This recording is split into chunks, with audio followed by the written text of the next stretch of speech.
Hello students. तो आज हम क्लास 9th के मैथमेटिक्स का फर्स्ट चैप्टर पढ़ने जा रहे हैं। क्लास 9th न्यू एनसीईआरटी का न्यू एनसीईआरटी मैथमेटिक्स का फर्स्ट चैप्टर पढ़ने जा रहे हैं, जो कि आपका है कोऑर्डिनेट ज्योमेट्री। एग्जैक्ट नाम आप एनसीईआरटी की बुक में फर्स्ट चैप्टर देखेंगे तो orienting yourself the use of coordinates है, यानी कोऑर्डिनेट्स का कैसे इस्तेमाल होता है, इसके बेसिक एप्लीकेशन को समझेंगे। और सवालों के टाइप आप देखेंगे तो उससे आपको अंदाजा भी लगेगा कि एप्लीकेशन बेस्ड क्वेश्चंस ज़्यादा हैं। आपको पढ़ करके कोऑर्डिनेट ज्योमेट्री के रियल लाइफ में यूज़ क्या होते हैं, वैसे क्वेश्चंस का आपको इसमें सॉल्व करने को मिलेगा। काफ़ी इजी क्वेश्चंस है, नए नए कॉन्सेप्ट्स जो भी आएंगे वो आपको इसमें बताते चलेंगे। और 3 एक्सरसाइज हैं आपके 1.1, 1.2 और 1.3। तीनों ही एक्सरसाइज को इसी वीडियो में खत्म करेंगे। सारे कॉन्सेप्ट्स को जानते हुए एक छोटी सी 1 घंटे की आसपास की वीडियो होगी और उसमें आपको सारे कॉन्सेप्ट्स विद क्वेश्चंस आपको इसमें बताएंगे। तो चलिए देख लेते हैं फर्दर डिटेल्स।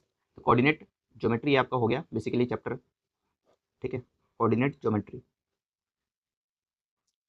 इसमें सबसे पहले हमको समझना है कि क्या होता है कोऑर्डिनेट ज्योमेट्री, और उससे पहले हम समझेंगे कार्टेशियन प्लेन किसको बोलते हैं।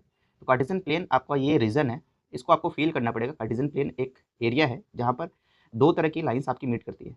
ये दो लाइन जो है ये एक्सिस है। कौन सी एक्सिस है? तो ये जो आपको सीधी वाली लाइन दिख रही है वर्टिकल एक्सिस, ये है वर्टिकल एक्सिस, जिसको हम यहाँ पर वाई एक्सिस भी कहते हैं, या इसी का नाम ऑर्डिनेट भी होता है। इतनी बात आपको समझ आ गई। तो यहाँ ये पॉइंट आपको दिख रहा है, इससे ऊपर वाला जो ये लाइन आपको दिख रहा है एरो, ये है वाई एक्सिस, और ऐसे ही ये नीचे की तरफ भी जाता है। तो ये इसको भी हम वाई एक्सिस वाई डैश बोल देते हैं, ठीक है। ये आपका वाई एक्सिस हो गया और ये वाई डैश हो गया, ठीक है। दोनों ही मतलब वाई एक्सिस के ही पार्ट है। ऐसे ही एक्स एक्सिस के भी दो हिस्से हैं, एक आपकी ये पॉइंट बीच वाले पॉइंट से लेफ्ट राइट साइड की तरफ में देखेंगे और एक लेफ्ट साइड की तरफ में। राइट साइड वाला एक्स एक्सिस और ये हो गया आपका एक्स डैश, ठीक है।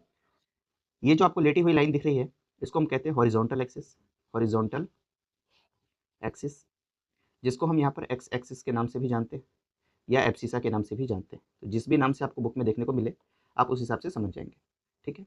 ये बीच में जो पॉइंट आपको दिख रहा है जहाँ पर दोनों एक्सिस मीट कर रही है, यानी एक्स और वाई एक्सिस का इंटरसेक्शन हो रहा है, इस पॉइंट को ओरिजिन ऑफ द ओरिजिन कहते हैं। प्लेन जो आपने ये बनाया है प्लेन पे फिगर, इसका ये ओरिजिन पॉइंट है, जिसके ऑर्डिनेट्स 0 0 होते हैं। क्या होते हैं? 0 0। अब इसको समझेंगे कैसे पॉइंट्स को लोकेट करते हैं, वो सारी चीज़ों को समझेंगे। बेसिक बात आपको यहाँ पर समझ आ गई होगी।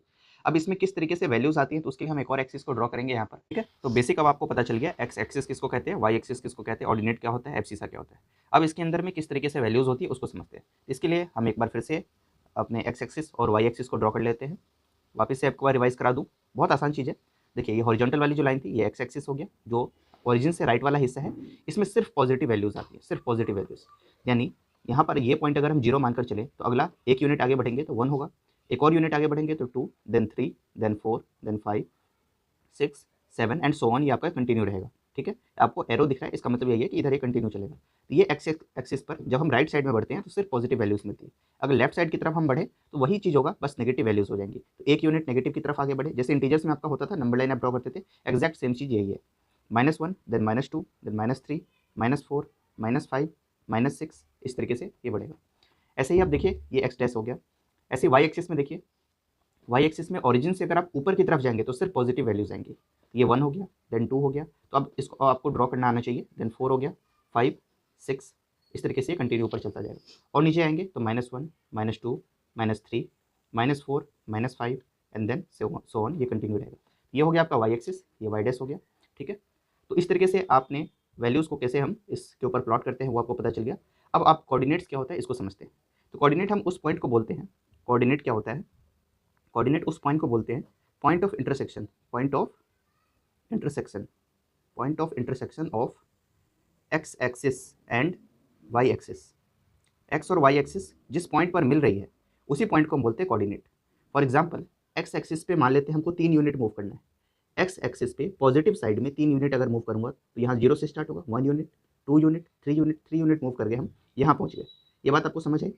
इस तरीके से इसको हम दिखा सकते हैं। तो यहाँ पर कोऑर्डिनेट क्या होगा इस पॉइंट का, तो देखिए आप यहाँ पर एक्स एक्सिस की तरफ में हम 3 पॉइंट मूव किए। अच्छा, कोऑर्डिनेट को लिखते वक्त आपको ध्यान रखना है, इस तरीके से हम यहाँ पर स्मॉल ब्रैकेट्स का यूज़ करते हैं, बीच में कॉमा होता है, और यहाँ पर आप लिखेंगे एक्स एक्सिस में कितना मूव किया आप।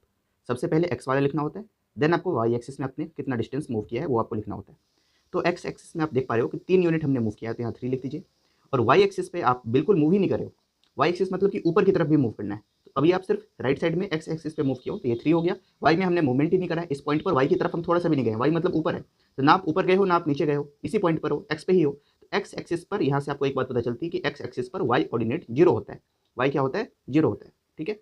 अभी और भी केसेस देखेंगे, ये बेसिक बात आपको पता चल गई होगी। तो ये इस पॉइंट का, अगर इस पॉइंट का नाम मैं ए दे दूँ तो ए के कोऑर्डिनेट्स क्या हो जाएंगे 3,0। ये बेसिक बात आपको पता चल गई कि एक्स एक्सिस के ऊपर में वाई कोऑर्डिनेट आपका क्या होता है 0 होता है। ठीक है, ये बात अब आपको समझ आ गई।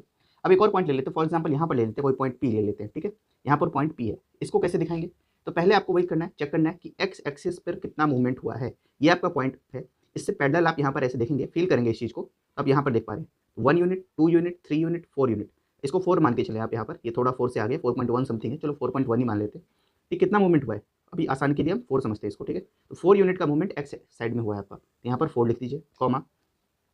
अब देखिए वाई एक्सिस पे कितना मूवमेंट हुआ है, तो ये आप देख पा रहे हो कि इधर तो इतना चला है और ऊपर के साइड में भी ये मूव हुआ है। तो ऊपर में कितना मूव हुआ है 1 2 3 4, और ये देख पा रहे हो कि 4 से आगे है, थोड़ा 5 से थोड़ा पहले है, यानी 4 पॉइंट, ये अगर इसको एक्जैक्ट लिखे तो ये 4.1 समथिंग था, और ये थोड़ा 4 से आगे लेकिन 5 से नीचे 4.5 या 6 के आसपास, 4.5 मान लेते हैं, 4.5 के आसपास ये मूवमेंट हुआ है, और दोनों ही पॉजिटिव साइड में मूव किया है। तो ये पी पॉइंट के कोऑर्डिनेट्स क्या हो गए 4.1।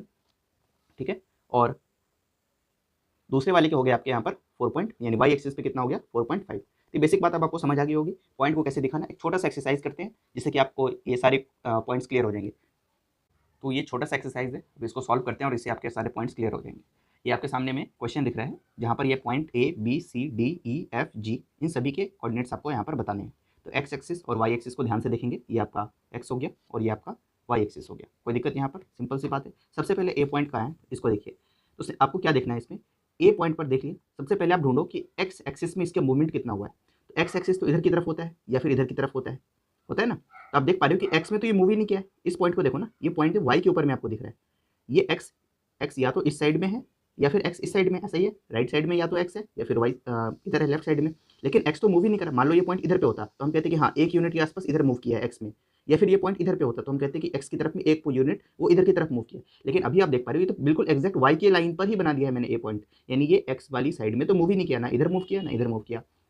तो आपको पिछली बार भी मैंने बताया था कि एक्स एक्सिस पर वाई जीरो होता है, सिमिलरली वाई एक्सिस पर एक्स जीरो होता है, क्योंकि एक्स की साइड पर तो आपका मूवमेंट हुआ ही नहीं है। यानी इस वाले ए पॉइंट के लिए कोऑर्डिनेट्स में आपका एक्स की तरफ में कोई मूवमेंट नहीं हुआ है, तो ये हो जाएगा आपका 0, वाई की तरफ पे तो आप इजिली दिख रहा है 1 यूनिट 2 यूनिट, वाई की एक्सिस पर 2 यूनिट का मूवमेंट हुआ है, तो 0,2 आपका यहाँ पर इसके ऑर्डिनेट्स हो गए। बी पॉइंट पर देखिए, तो पहले वही करना है, सबसे पहले खोजना है कि एक्स की तरफ मूवमेंट कितना हुआ है। तो एक्स एक्सिस कौन सा है, एक ये वाला है और एक ये वाला है। तो आप देखो इधर की तरफ मूवमेंट हो रखा है। ठीक है, बी पॉइंट पे देखिए 1 यूनिट यहाँ पर 2 यूनिट यहाँ पर, तो आप देख पा रहे हो इसके इक्विवेलेंट, इस पॉइंट के इक्विवेलेंट यहाँ पर 2 यूनिट तक मूवमेंट हुआ है, तो यहाँ पर हो गया -2, अब वाई एक्सिस में देखो कितना हुआ है, वाई यानी ये वाला लाइन। ठीक है, वाई एक्सिस में इसके पैरेलल आप देख पा रहे हो कि ये -4 पॉइंट है, तो -4 इसका आंसर हो जाएगा। -2, -4 ये हो गया बी के कोऑर्डिनेट्स। अब सी पॉइंट पे देखते हैं, सी आपका ये रहा। इसको कैसे करेंगे, तो पहले देखना है एक्स की तरफ मूवमेंट कितना हुआ है। तो यहाँ पर एक पैरेलल लाइन एक तरीके से आप इमेजिन कर सकते हैं, जो कि आपको यहाँ पर 4 के आसपास दिख रहा है। इस तरीके से देखो 1 2 3 4 तक आ रखा है ये एक्स एक्सिस में, यहाँ पर लिख देना है आपने 4। और वाई में कितना मूवमेंट हुआ है, तो वाई यानी इस वाली लाइन की तरफ देखिए कितना मूवमेंट हुआ है, इस वाली 1 2 3 4, करीब करीब 4 के आसपास यहाँ पर भी मूवमेंट हुआ है। 4,4 दोनों पॉजिटिव वैल्यूज, ये सी के लिए हो गया। ठीक है, सिंपल सी बात है।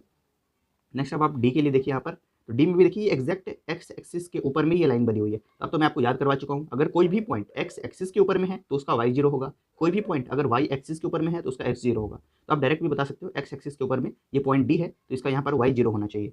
क्यों, क्योंकि वाई में तो मूवमेंट हुआ ही नहीं है, ये सिर्फ एक्स वाली लाइन में थोड़ा सा आगे बढ़ा है, वाई में ना ये ऊपर बढ़ा है ना वाई में ना ये नीचे बढ़ा है। यहाँ पर क्या हो गया, वाई एक्सिस पे इसका जीरो हो गया। ठीक है, तो वाई पे जीरो डाल दो और एक्स में कितना है -3 मूवमेंट हुआ है, तो -3 डाल दीजिए, सिंपल सी बात है। नेक्स्ट ई पॉइंट देखिए, ई पॉइंट ये रहा, ई पॉइंट भी आपका एक्स एक्सिस के ऊपर में ही है, तो एक्स एक्सिस के ऊपर में है तो यहाँ पर भी आपका वाई क्या होना चाहिए, वाई आपका जीरो होना चाहिए, तो वाई को जीरो डाल दिया हमने। और एक्स में कितना मूवमेंट हुआ है, तो +4 यूनिट्स मूवमेंट हुआ है, +4 यहाँ पर डाल दो आप, सिंपल सी बात है।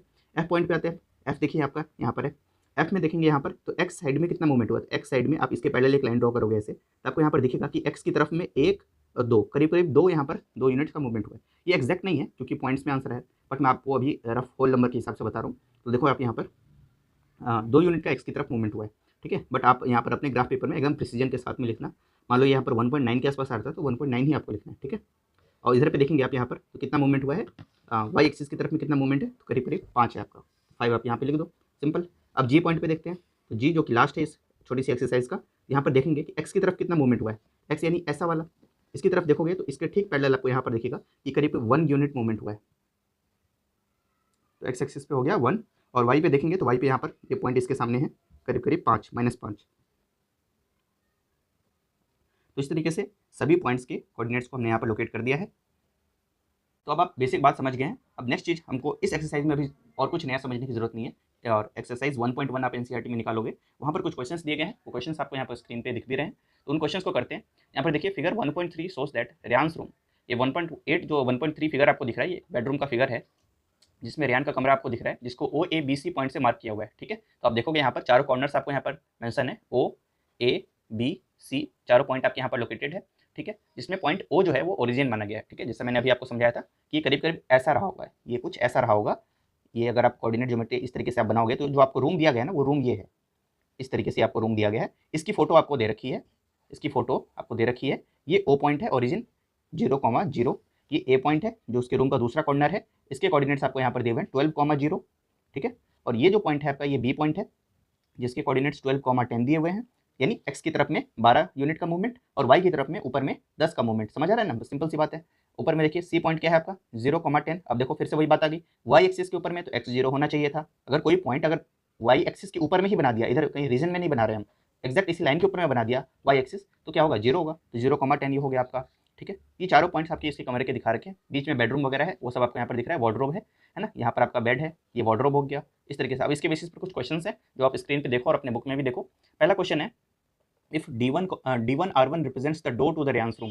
यहाँ पर आपको D1 R1 दिख रहा है, फिगर में आपको दिख रहा होगा D1 R1 जो ये रूम का डोर है, इस कमरे में आने का दरवाजा है।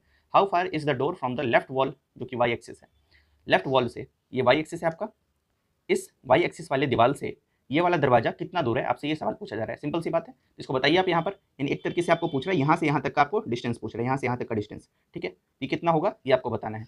तो आप ऊपर क्वेश्चन में देखोगे तो D1 पॉइंट जो है वो किस वाले पॉइंट पर है, तो D1 पॉइंट आपका 8 पर है, और ये क्या था 0, यानी करीब करीब यहाँ से यहाँ तक का डिस्टेंस कितना हो गया 8 यूनिट्स हो गया आपका यहाँ पर आंसर। 8 यूनिट्स का डिस्टेंस है वाई एक्सिस का, जो ये वॉल है, वॉल से डोर का D1 पॉइंट, इनके बीच में कितने का गैप है, तो 8 यूनिट्स का आपके यहाँ पर गैप है।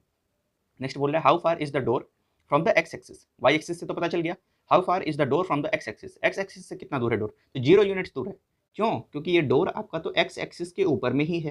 वाई एक्सिस पूछा था तो 8 यूनिट्स हो गया आपका आंसर, और डिस्टेंस फ्रॉम एक्स एक्सिस बोलेगा तो एक्स एक्सिस पे ही तो ये D1 पॉइंट है, तो यहाँ से तो कोई डिस्टेंस ही नहीं, तो 0 हो गया। और D1 के कोऑर्डिनेट्स पूछ ले तो मैंने बताया था आपको कितना 8,0 आपका आंसर हो जाएगा। ठीक है, तो ये आपका आंसर हो गया।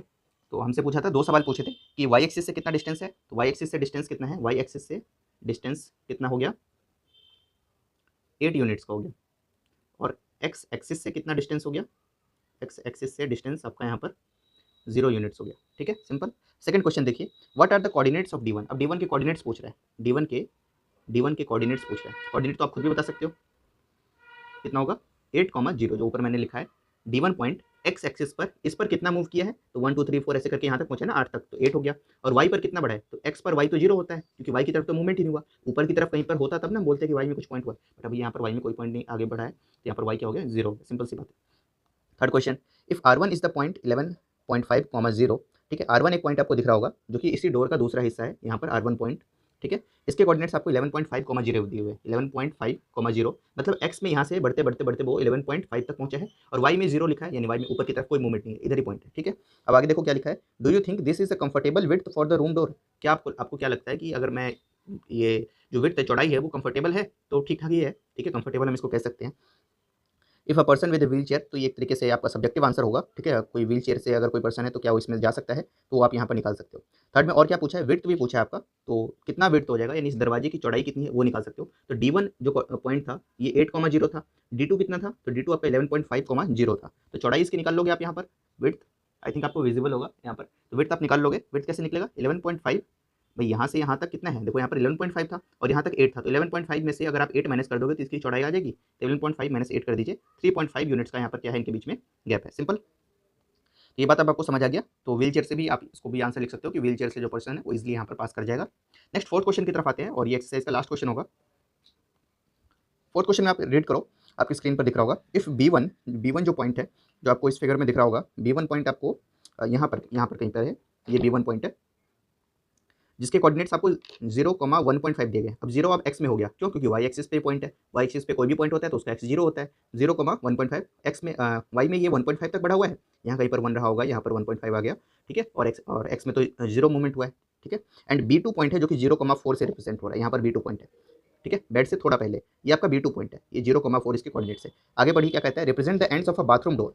ये बाथरूम डोर के किनारे हैं, ठीक है, ये बाथरूम डोर के किनारे हैं, इसके अंदर में यहाँ पर बाथरूम होगा, इधर कहीं पर ये बाथरूम होगा, तो उसके दरवाजे हैं, ठीक है। Is the bathroom door narrower और wider than the room door. तो रूम डोर की चौड़ाई हमने निकाली थी, विड्थ निकाली थी, कितना निकला था 3.5 यूनिट्स। इसका विड्थ आप मेरे को बताओ निकाल करके, सिंपल है। यहाँ पर कितना विड्थ आएगा, यहाँ पर देखिए आपकी इसकी कोऑर्डिनेट्स कितना दिया है 4 और 1.5, तो 4 माइनस 1.5 करेंगे आप, तो यहाँ पर कितना आंसर आएगा 2.5 आंसर आएगा। तो यहाँ पर ये वाइड हुआ या नैरो हुआ इससे कंपैरेटिवली, कंपैरेटिवली क्या हुआ, जो बाथरूम डोर है वो नैरो हुआ as compare to the normal door जो कि रूम की तरफ एंटर हो रहा था। तो ये 3.5 इनका आ रहा था, और इसका कितना है दोनों के बीच में गैप, ये 4 था, ये 1.5 तक, 1.5 तक था, 4 माइनस 1.5 2.5 आपका यहाँ पर आंसर हो गया। तो ये नैरो है इसकी कंपैरेटिवली, ठीक है। तो एक्सरसाइज 1.1 यहाँ पर आपका कंप्लीट होता है। नेक्स्ट एक्सरसाइज की तरफ आते हैं आप।